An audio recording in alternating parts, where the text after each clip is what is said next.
Olá pessoal, bom momento, espero que estejam todos bem. Hoje a gente vai conversar um pouquinho sobre os materiais e os equipamentos de uso individual numa prática de orientação. Imaginem vocês que vocês vão para uma prática esportiva da modalidade de orientação, né? E boa parte das outras modalidades que envolvem também essa prática externa, né? Em ambientes que têm desafios ou os aspectos mais naturais envolvidos em ambiente que a gente está sujeito às intempéries climáticas, em que a gente passa por trilhas, por traços de hidrografia, de rios, de charcos, de lagos, sobe montanha, desce, né, atravessa trechos de pedregulho e por aí vai. Então, a gente precisa estar preparado, inclusive, né, na perspectiva da própria vestimenta, do calçado adequado para determinados tipos de prática. É um pouco disso que a gente vai conversar hoje. O vídeo talvez fique um pouquinho longo, mas é extremamente necessário porque, inclusive, elementos do que a gente vai conversar hoje sobre os materiais e os equipamentos individuais, eles podem influenciar também no desempenho e no desenvolvimento de uma prática de orientação, certo? Então, vocês estão vendo que eu estou bem paramentadazinha aqui, cabelos bem presos, né, com a bandana, que vai auxiliar em alguns processos. No meu caso, que uso óculos, ajuda o óculos a não ficar tão frouxo.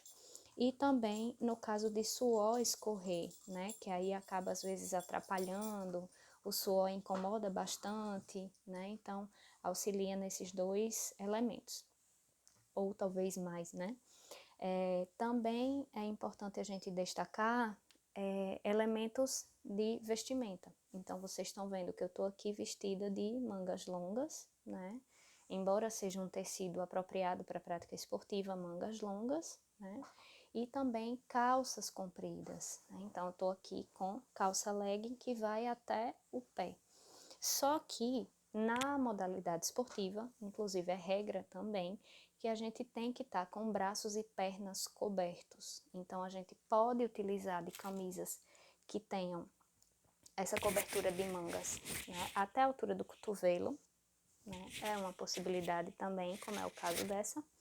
E também a possibilidade de usar calças ou bermudas um pouco mais curtas e proteger a parte da canela, né, das nossas panturrilhas, na parte inferior, com os meiões, né? Então, esses meiões, eles auxiliam também a proteger, por exemplo, de galhos, de cercas, de vegetação rasteira, que às vezes enrosca na nossa perna e pode vir a machucar. Então, é um elemento de proteção também no que diz respeito à segurança e acaba sendo também uma forma de gerenciamento dos riscos, né? De diminuir os nossos riscos. Por exemplo, de passar por uma cerca que pode vir ali arranhar, ou por algum cacto, ou algum outro elemento arbustivo ou vegetação que possa desencadear uma reação alérgica, por exemplo. Então, esse contato primeiro com o tecido, ou às vezes até com as caneleiras que alguns atletas usam, semelhante às do futebol, né? Eles evitam, né, esse contato direto com a pele. Então, isso é muito importante. Outro elemento também muito importante são os calçados, né? Então, tenho aqui 2 exemplos de calçados. Quem já tem mais hábito com a prática de atividades outdoor, ou mesmo de qualquer outra atividade, vai reconhecer que o All-Star não é assim, né? Esse tipo de tênis, ele não é o melhor para esse tipo de prática, porque não oferece amortecimento, também não tem o solado mais ideal.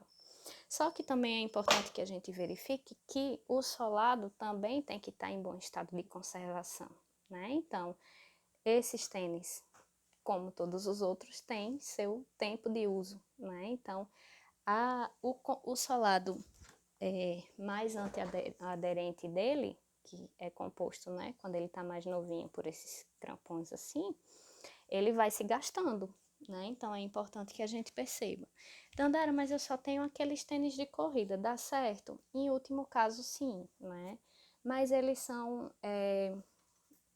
para quem está iniciando, dá super certo. Para pessoas que estão um pouco mais avançadas, que vão ter terrenos mais desafiadores, às vezes acontece isso daqui, né? Então, como toda prática esportiva, é interessante que a gente considere quais são os materiais que são mais adequados.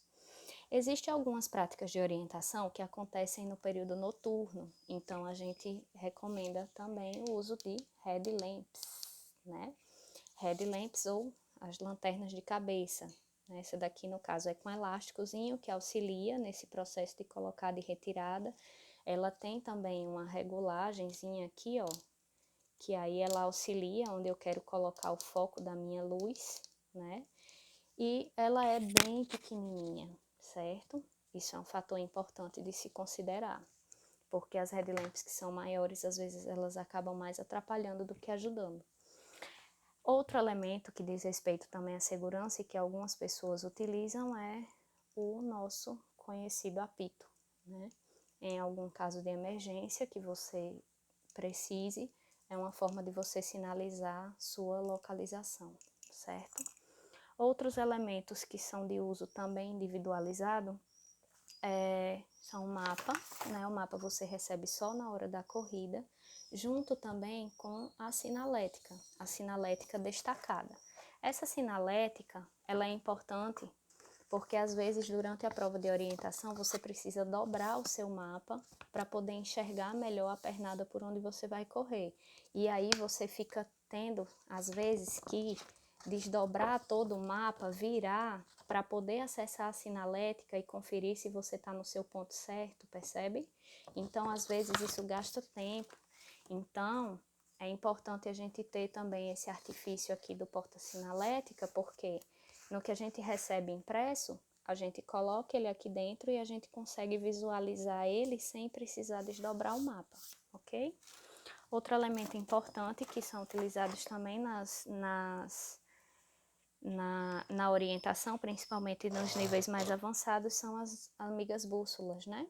Então, tem as bússolas planas, que elas possibilitam também a orientação, né? Essa técnica de azimuth, de orientação do mapa pela bússola, mas elas também dificultam um pouco o manuseio do mapa, porque às vezes ela está pendurada no seu pescoço, né? E aí você precisa ter ela retinha e fica difícil de você manusear mapa, bússola, às vezes a bússola cai, enfim, às vezes vira uma confusão.